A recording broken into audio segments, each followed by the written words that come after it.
A'udzubillahi minasyaitonirrajim. Bismillahirrahmanirrahim. Surah Ibrahim. Ayat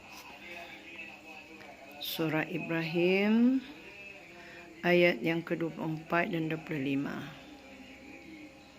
A'udzubillahi minasyaitonirrajim.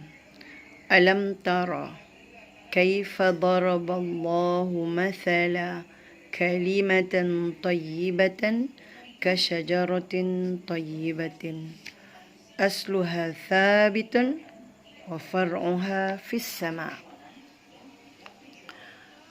tu'ti ukulaha kullahin bi'izni rabbiha wa yadribullahu al-amthala lin-nas la'allahum yatadhakkarun wa mathalu kalimatin khabithatin kasyajaratin khabithatin ujtuthat min fawqil ardi wa ma laha min qarar. Sadaqallahul azim. Apa maksudnya? Tidakkah kamu perhatikan bagaimana Allah telah membuat perumpamaan kalimah yang baik? Pada kalimah yang baik artinya selamat daripada segala bencana, iaitu kalimah yang baik ialah kalimah tauhid, iaitu segala ucapan yang menyeru kepada kebaikan dan mencegah ke arah kemungkaran serta perbuatan baik. Kalimah tauhid seperti kalimah la ilaha illallah. Ayat yang ke-25. Pohon itu menghasilkan buahnya pada setiap waktu dengan izin Tuhannya, dan Allah membuat perumpamaan itu agar manusia mereka sentiasa ingat. Dan perumpamaan kalimah yang buruk. Apa dia kalimah yang buruk? Kalimah yang buruk. Okay, situ berapa tu? Kalimah yang buruk ialah termasuk dalam kalimah buruk ialah kufur, syirik, segala perkataan yang tidak benar dan perkataan yang tidak baik. Okey. Kemudian ayat yang seterusnya, dan perumpamaan kalimah buruk tadi seperti pohon yang buruk yang boleh dicabut akar-akarnya daripada permukaan bumi, tidak dapat tetap berdiri sedikit pun. Alam tara, tidakkah engkau lihat? Jadi alam, tidakkah engkau? Engkau dekat sini adalah tara. Ra'a, yara, tara. So tara dekat sini anta, awak. Alam tara, tidakkah engkau lihat? Kaifa daraballahu, kaifa bagaimana, daraba membuat perumpamaan Allah. Bagaimana Allah membuat perumpamaan. Mathalan kalimatan tayyibatan. Perumpamaan kalimah bahasa Arab sama dengan bahasa Melayu. Tayyibah baik. Umpama ataupun perumpamaan kalimah yang baik. Kalimah la ilaha illallah, ucapan yang baik. Ka syajaratin tayyibatin. Ka ialah seperti. Ka ialah seperti syajarah, pokok, tayyibah yang baik. Asluha thabitun. Asluha ni asal. Jadi pokok berasal daripada mana? Daripada akarnya. So asluha thabitun. Asalnya adalah kukuh.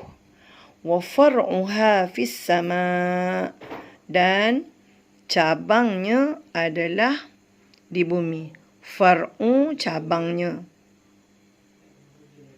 Fi di as-sama langit. Wa far'uha fis sama, dan cabangnya di langit. Okey, itu perumpamaan kalimah yang baik. Apa pula kesan pokok tadi? Tu'ti ukulaha. Tu'ti sebab syajarah tu muannas, tak. Maka pokok itu tu'ti memberi, menghasilkan. Ukulaha makanannya. Ini bukan kata kerja tapi adalah kata nama. Ukulaha makanannya. Nya apa? Nya pokok tadi tu Maknanya buah-buah dia boleh dimakan. Kullahin, pada tiap-tiap masa. Jadi sebab pokok dia teguh, boleh makan, berbuah tinggi, boleh makan setiap masa. Biizni rabbiha, dengan izin Tuhannya. Alhamdulillah. Wa yadribullahu al-amthal, dan membuat Allah perbandingan. Ya, ini kerana Allah tu muzakkar. Membuat perbandingan al-amthal, perumpamaan. Linnasi, annas manusia, li bagi, linnasi la'alla, mudah-mudahan, hum mereka. Mereka siapa? Mereka manusia. Yatadhakkarun. Ini adalah kalimah plural. Yatadhakkar, tadhakkar, zikir. Zikir ialah ingat. Yatadhakkarun, mereka ingat. Siapa yang ingat? Manusia. Okey. Kemudian wa mathalu, dan perumpamaan kalimatin khabithatin. Tadi kalimatin thayyibatin, sekarang kalimatin khabithatin. Kalimatin thayyibatin, kalimah yang baik. Kalimatin khabithatin, kalimah yang buruk. Ka syajaratin khabithatin, sama ka, seperti syajarah, pokok, khabithah yang buruk. Jadi kalimah yang buruk diumpamakan seperti pokok yang buruk. Ujtuthat, ujtuthat, yang telah dicabut. Min fawqil ardi, daripada permukaan akar, daripada permukaan bumi. Kalau pokok yang tunjangnya dalam, tak boleh nak cabut sebab dia masuk dalam bumi dan akarnya daripada bumi dan pokoknya naik tinggi. Tapi kalau pokok yang buruk, yang tak elok, maka akarnya mudah dicabut. Malaha min qarar, tidak ada baginya dari ketetapan, yakni tetap hidup. Maknanya ibarat macam manusia yang tidak tetap pendirian. Jadi di sini apa yang nak dikatakan dekat sini ialah kalimatan thayyibatan, kalimah yang baik. Umpama dia syajaratin thayyibatin. Kenapa baris bawah? Sebab ada ka. Ka syajaratin thayyibatin. Kalau kalimah yang buruk, kalimatin khabithatin, seperti apa? Ka syajaratin khabithatin. Tapi kalau syajaratin, kalimah tayyibah, syajarah tayyibah ni, apa jadi dia? Thabitun, dia ni teguh. Wa far'uha fis sama', akar dia teguh dan cabangnya tu menjulang ke langit. Adapun kalimah yang buruk itu ialah ujtuthat min fawqil ardi. Ia sangat mudah dicabut dan daripada permukaan bumi sahaja. Jadi itulah perumpamaan manusia yang bertakwa kepada Allah, yang memegang kepada kalimah syahadah la ilaha illallah Muhammad Rasulullah, dan manusia yang tidak berpegang kepada akidah atau syahadah. Di sini kita boleh juga kata orang yang bercakap benda baik, insya-Allah orang tu bermanfaat. Orang yang bercakap benda yang tidak baik, orang tu tak bermanfaat. Macam pokok yang tak mendatangkan hasil dan memudaratkan orang yang memakannya. Itu saja daripada surah ni. Semoga kita dapat manfaat. Auzubillahiminasyaitanirrajim. Bismillahirrahmanirrahim. Asyhadu an la ilaha illallah wa asyhadu anna Muhammad Rasulullah. Saja aku naik saksi bahawa tidak ada Tuhan yang disembah melainkan Allah, dan saja aku naik saksi bahawa Nabi Muhammad itu pesuruh Allah. Alhamdulillah, kalimah tayyibah yang bermula daripada syahadah adalah merupakan asas atau manhaj bagi hidup seorang Muslim. Apabila kita berpegang kepada syahadah, ini bermaksud kita berpegang kepada akar yang betul-betul kuat, teguh, dan ia akan berbuah melalui setiap anggota tubuh kita. Bila kita yakin bahawa Allah lah yang memerhatikan kita, Allah yang memberikan segala kemudahan dalam perjalanan kita, Allah lah yang akan meletakkan kita menjadi manusia yang berguna atau tidak. Allah lah yang akan menentukan segala perjalanan hidup kita. Adakah kita berani untuk berkata-kata buruk? Adakah kita berani untuk berkata-kata benda yang tidak bermanfaat, lagi-lagi memudaratkan? Sudah tentu tidak. Sebagai seorang Muslim yang hakiki, segala tindak tanduk kita, segala kata-kata kita, segala niat yang berpusat di hati kita, semuanya mesti berlandaskan kalamullah. Semuanya mesti berlandaskan syahadah. InsyaAllah di akhir perjalanan hidup kita, apa yang mesti kita terapkan dalam hati kita ialah bersiap sedia untuk kembali kepada Allah Subhanahu wa taala. Seorang mukmin yang hebat, yang mana hatinya teguh, dan seorang mukmin yang tidak hebat di sisi Allah, yang mana hatinya adalah cepat rosak dan mudah terpedaya dengan hasutan dunia, maka pegangan yang teguh kita kepada Allah Subhanahu wa taala adalah merupakan tunjang yang akan menjadikan kita tidak lari daripada jalan yang sebenarnya.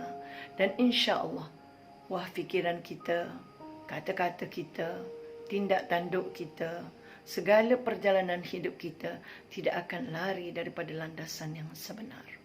Sama ada kita sebagai suri rumah tangga, sama ada kita sebagai ibu kepada anak-anak, sama ada kita sebagai isteri kepada suami kita, sama ada kita adalah guru kepada anak-anak murid kita, sama ada kita adalah pemimpin atau apa sahaja yang berlaku dalam hidup kita, sekiranya kita tidak lari daripada landasan asyhadu an la ilaha illallah wa asyhadu anna Muhammadar Rasulullah, perjalanan kita akan teguh, dipimpin, dibimbing, dan akan dipermudahkan segala urusan kita oleh Allah Subhanahu wa taala. Sebaliknya, sekiranya hati kita rapuh, sekiranya hati kita itu mudah tergoda dengan hasutan nafsu dan syaitan, sekiranya hati kita itu ada tersalut dalamnya tidak ikhlas dan tidak jujur dengan Allah Subhanahu wa taala, perjalanan kita akan kuat di peringkat awalnya, tetapi setelah datangnya ujian demi ujian yang melanda hidup kita, maka akar yang tidak kuat tunjang ke dalam bumi tadi akan mudah direbahkan oleh hasutan hawa nafsu manusia. Lalu kembalilah kita kepada Allah. Sekiranya hati kita lemah, sekiranya iman kita lemah, carilah cara untuk kita bajai dengan bacaan ayat Al-Quran, dengan istighfar, dengan solat, dengan zikir, dengan taubat, dan dengan hasanah tayyibah. InsyaAllah, mudah-mudahan kalimatan tayyibah yang berpasak di hati kita itu akan menjadikan kita insan yang teguh dan boleh meneguhkan orang lain, iaitu persekitaran kita. Dan insyaAllah kita jauhkan diri kita daripada orang-orang yang lemah dan mudah diperdayakan oleh hasutan dunia yang akan membawa kita kepada neraka. Syahadah yang kuat adalah ilmu yang teguh. Ilmu yang teguh adalah ilmu yang diamalkan. Amalan yang kita laksanakan akan diteguhkan dengan ikhlas. Dan ikhlas yang kita laksanakan akan dikira sebagai insan yang kuat. InsyaAllah. Hiasi diri kita dengan sifat-sifat terpuji dan pimpinlah diri kita untuk membuang segala sifat yang terpuji. InsyaAllah kita jadi insan yang mulia dan segala yang lahir daripada kita akan jadi hebat, kuat dan di atas jalan Allah. Amin ya Rabbal Alamin. Sama-samalah kita tentang corona. Dalam hati kita tidak ada yang kuat melainkan Allah, dan kita bergantung kepada paksi Allah. InsyaAllah Allah akan tolong kita. Kini kita sudah berada di penghujung dunia. Setinggi mana pun kita melangkah, sejauh mana pun kita berjalan, sehebat mana pun kejayaan yang kita capai, tetapi kematian itu tetap menghampiri kita sehari demi sehari. Lalu, apakah tugas kita? Hendaklah kita pandai mengimbangkan masa, kerana sesungguhnya masa itu adalah merupakan modal untuk kita berhadapan dengan Allah Subhanahu wa taala. Khairun nas anfa'uhum linnas. Sebaik-baik manusia itu adalah manusia yang bermanfaat untuk dirinya, untuk keluarganya, untuk masyarakatnya. Corona datang bukan untuk mengkhianati kita, tetapi dia datang untuk mengingatkan kita kepada Allah Subhanahu wa taala.